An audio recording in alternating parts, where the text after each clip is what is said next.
Howdy farmers and light enthusiasts. It's time yet again for a video. In our last video on this topic we measured 5 different bulbs at the same height. Well, except for the 9 watt CFL, which clearly wasn't able to play in the same league as the other bulbs. I know there's a lot of confusion out there when it comes to choosing the best lamp for your situation. There are so many misconceptions that a light source needs to put out a certain amount of lumens or draw a certain amount of watts, and as some of you already know, the reality is different. The last video was mostly focused on comparing the two different light sources, compact fluorescents or CFLs versus light emitting diodes, LEDs. In this video we will dive a little deeper and try to wrap our heads around how many lumens and watts, or rather how few lumens and watts we really need to reach our goals. Think of it like this. You need to drive from point A to point B. You can either do it in a small car such as a little Mini Cooper, or in a school bus all alone.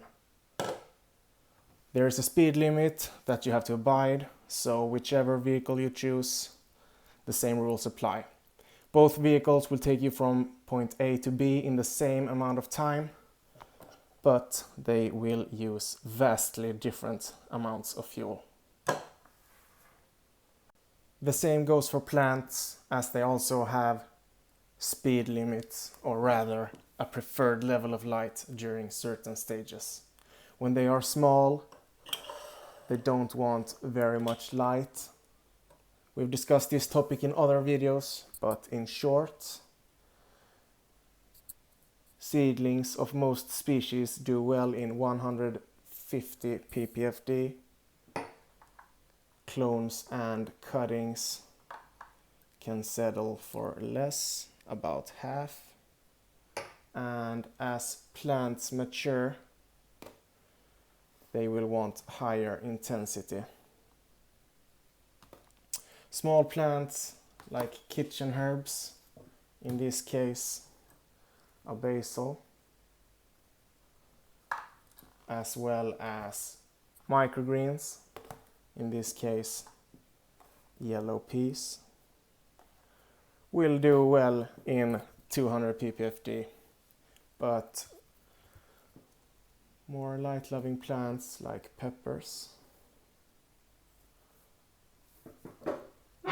and also tomatoes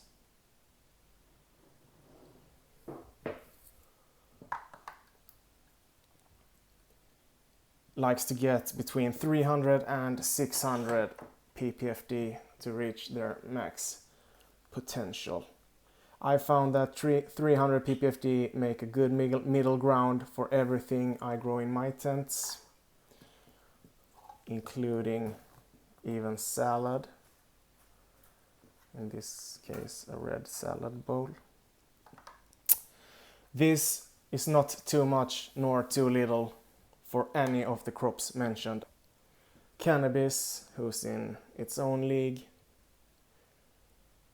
thrives in intensities way higher, often grown at between 600 to 900 ppfd during late stage of flowering, and sometimes even higher. Using a very large lamp and hanging it very high above your plant to not exceed the desired light intensity is like driving around alone in a school bus. A plant only cares about how much light it's getting, not how much light is produced in total.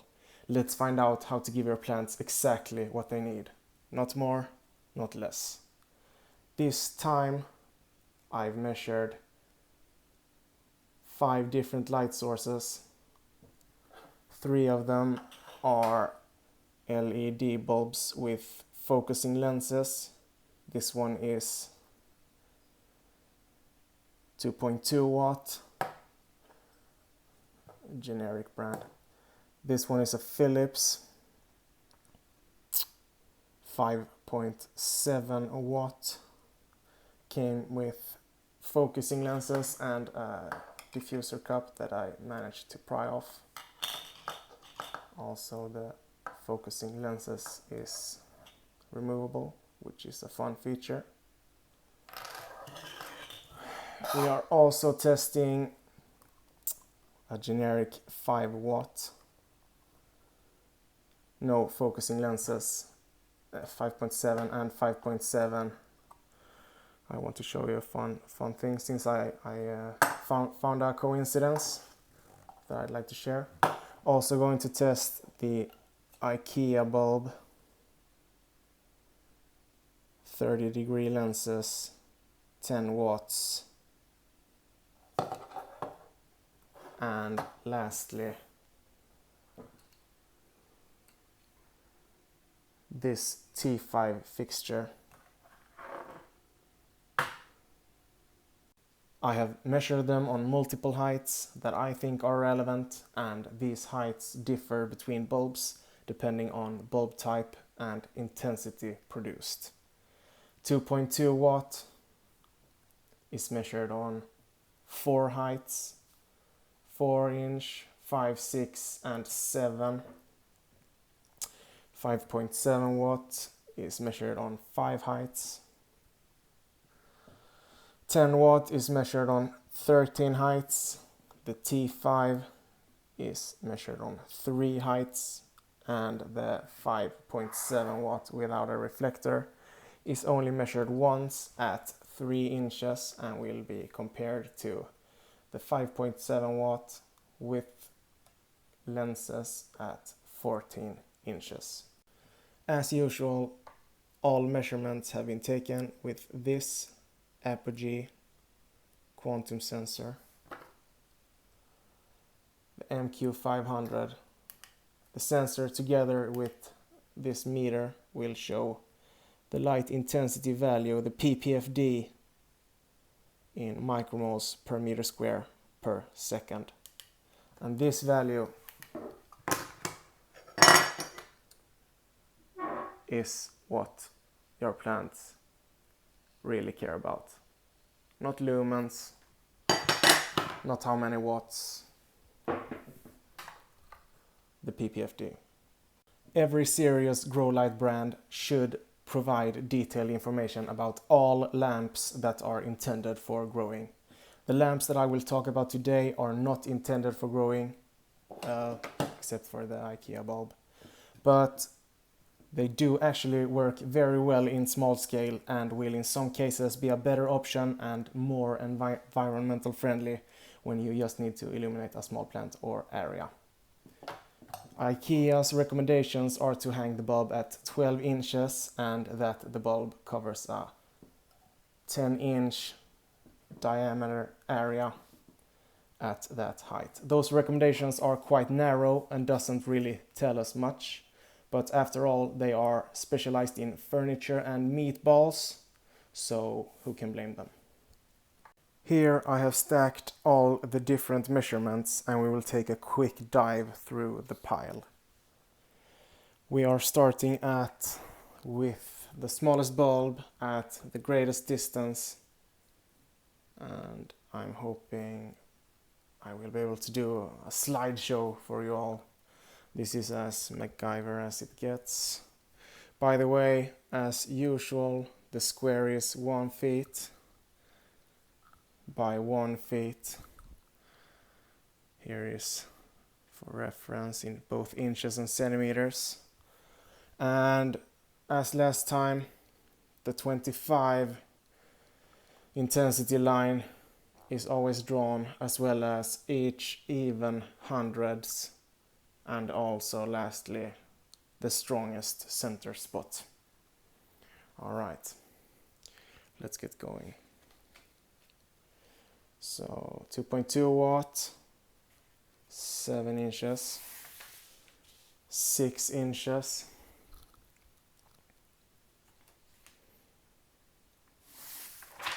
5 inches, gaining some great intensities. It's not a large area, but it's actually, for being 2.2 watts, we could never really think of this.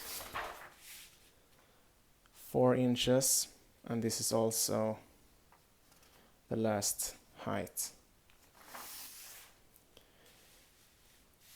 5.7 watt, 36-degree focusing lenses, 14 inches. I got a little carried away when I was scribbling down the notes last time. I will most likely do it digitally. 14 inches, 13 inches,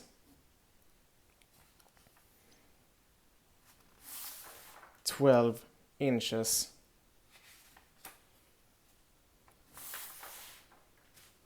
you guessed it, 11, and lastly 10 inches. Also quite high intensities, not a huge area, but still decent. Over 200, 2 inches, 4 inches wide. Could absolutely cover a small plant with high intensity needs. The big player, the Ikea bulb, 20 inches. This is really high. It covers a large area, very large area, but the intensity, this is germinating intensity, and yeah, this is as high as you could ever have use for it. 19,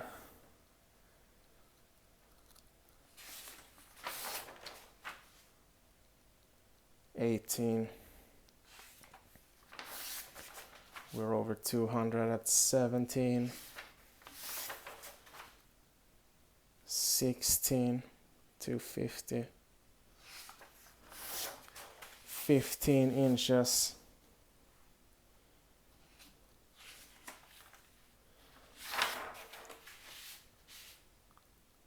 10, 14, 13, and Ikea's recommended height, 12 inch, 11 inches,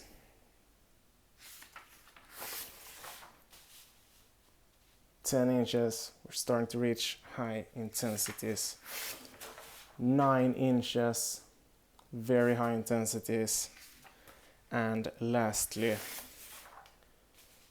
8 inches. Starting to become a lot of lines. 900, those are cannabis levels. Doesn't cover a large area, but 900 nonetheless at 8 inches. Still 25 line, kissing the squared lines. Alright, progressing on to the T5 fixture, which was measured without this cover. I knew it was going to be bad, but I didn't know it was going to be this bad. The black square represents the size of the fixture, and I only measured 1/4, as it can just be duplicated. On the other lamps I measured the center spot, same goes for this lamp, but it has a long center, so I measured it once every inch, as you can see, and also the 100 line. Wrong side. Oh, that's better. 5.5 inch. Oh well. Anyway, I started at like 6 inches, I think. I got no fun values whatsoever. So I went down and down and down, ended up at, holy cow, I can do this at 1 inch. And so I did without, yeah, okay, I was just at 200 here. But other than that, I didn't even reach 200 PPFD at 1 inch from the bulbs. 2 inches, we're down to average 150. The lines are coming a little bit further out as the light was raised, and at 3 inches I was well below 150, and that's also why I didn't measure it at greater distances. The 25 line came out, increased area, the 100 area decreasing. Could possibly be used for clones, possibly seedlings germinating. Again, there are fixtures that are made for growing. Obviously this one is not, doesn't even have a reflector. I bought the cheapest one I could, since that's what most beginners do, and I wanted this to reflect to the cheapest technology possible. Alright guys, time to investigate the power of focusing lenses, because here we have 5.7 watts at 3 inches with no lens, and here we have 5.7 watts at 14 inches with focusing lens. I was curious to see, after I measured this bulb, I realized, hey, I have another 5.7 watt bulb but without lenses. Wonder how it performs, wonder how the light spreads. So I thought, let's find the same center intensity, find out what height that is, and then draw the rest of the lines and see what we achieve. And the result is, if not exactly the same, it's a crazy similar footprint, which is a fun find, I think. It's said, I want to just mention, it's said to draw 5.7 watts. Doesn't necessarily do that. If we measure the bulbs carefully, the wattage used, the reality might be different, but I just thought it was a fun fact, cool thing. Alright guys, what can we do with this information? Some real world practical examples. 6 inches, 2.2 watt LED. Sure, perfect, why not? Could even take 2 of them, and if we squeeze tightly, 4 of them. So you could absolutely germinate 4 1-inch seed starting pots with 2.2 watts, 36-degree lenses at 6 inches height. Alright, progressing. Oh, they are not in order. Oh well, anyway. High center spot value, but pretty poor reach. Not sure about this one. Maybe this one. 300, 200. Maybe some early stage strawberries. I'd recommend maybe 200, 300 PPFD for these. Would absolutely be doable. Possible propagating. Another fun project I have. Some lemon seeds from a store-bought lemon. They are very much due for repotting, but either way, 7 inches height gives us, same as the first one, we could germinate plants with this intensity. 14 inches, 5.7 watts. Again, strawberry, perfect mix. Progressing, oh, it gets more intense. 485, 590, this is high.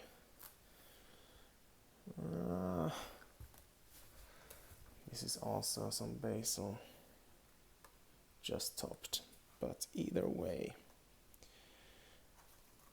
could be doable, absolutely. This is also a basil. The practicality is lost when it grows in layers. Obviously, It's easier to illuminate all leaves when we have a flat and even canopy.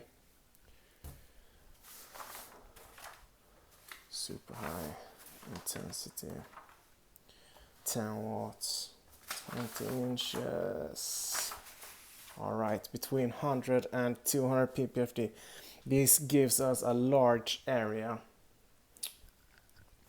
Perfect for, you can see how many pots I can fit here. Large area, perfect for germination.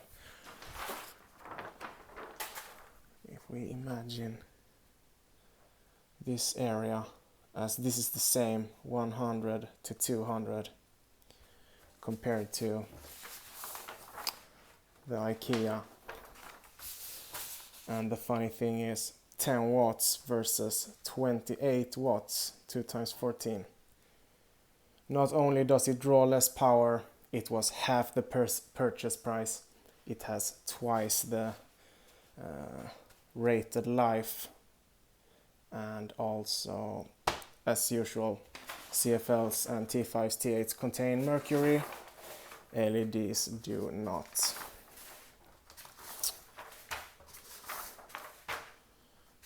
$200, 300. Sure, small paprika plant. Why not? Absolutely doable. Same here, flat canopy. Perfect for some basil. Basil can take pretty high intensities, but they will also do great as long as they are like above 200. Alright, we're getting really high intensities. This would possibly be practical for when we reach this size for plants. This is a killer tomato plant. And as you can see for yourselves, as we get layers of leaves, there's a lot of shadows created, and a bigger, better and wider light source is preferred over a small one. 9 inches. Oh well, yeah, you get the point. We could also have something that requires a super high, or can take a super high intensity of light, such as a succulent. And what do we have here? 400 to 100. All right, perfect for some strawberries, maybe here on the sideline. Perfect to germinate. Obviously this would require you to have full control over how your lamp performs. Could grow some microgreens here. Oops. But you get the point. We could achieve great results of many plants using very little wattage and extremely cheap bulbs. As most of you know, we sell our own grow lights, yet here we are saying and even recommending that you may be able to grow with bulbs that you already have at home. Possibly a bit counterproductive, but it's still a part of our goal and vision. Transparent, honest and quality information to all growers. Hope we helped, or at least steered you in the right direction with this video. And as always, all this information will be available on our website, which are linked in the description down below. Alright, until next time, happy farming!